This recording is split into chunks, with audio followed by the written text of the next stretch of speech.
Minority Rajasekhara Reddy YS Rajasekhara రెడ్డిది ఆయన నిర్ణయం చేసిపోయినాడు. అది ఇంతవరకు ఏం అమల్లోకి రాలే. ఈ ప్రభుత్వము దాన్ని అనగదొక్కి పెట్టింది.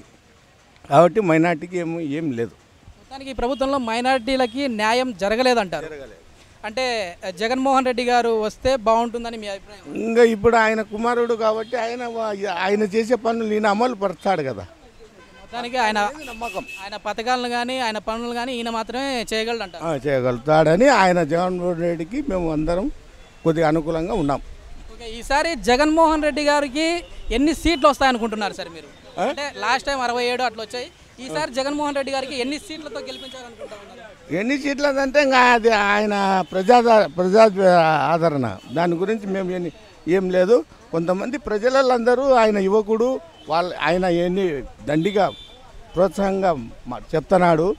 కాబట్టి ఆయనను కూడా ఒక తూరి చూద్దామనేది ప్రజలలో ప్రతి ఒక్కరి చోట ఉంది. కానీ బయటపడకుండా ఉన్నారు.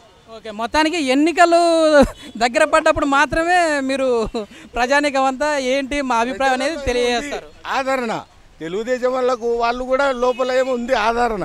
జగన్మోహన్ రెడ్డి గారు చూద్దాము, మంచి ఏం చెడ్డేమని అని అనుకుంటున్నారు. ఓటుతో సమాధానం చెప్తానంటారు మీరు.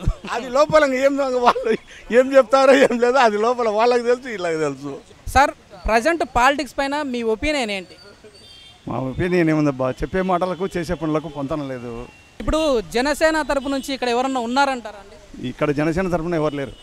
ఓకే, మొత్తం మీద ఇప్పుడు రాబోయే ఎన్నికల్లో 3 పార్టీల మధ్య పోటీ ఉంటుంది అనుకుంటున్నారా? లేకపోతే అంటే మీ నియోజకవర్గంలో లేరు కానీ అతనికి ఉత్తరాంధ్ర సైడ్ కానీ ఆంధ్రాలో కానీ మంచి ప్రజాదరణ ఉంది. ఆ నియోజకవర్గంలో మా ఆళ్ళగడ్డలో మాత్రం ఇది తెలుగుదేశం పార్టీ అండ్ వైఎస్ఆర్సీపీ బాగుంది.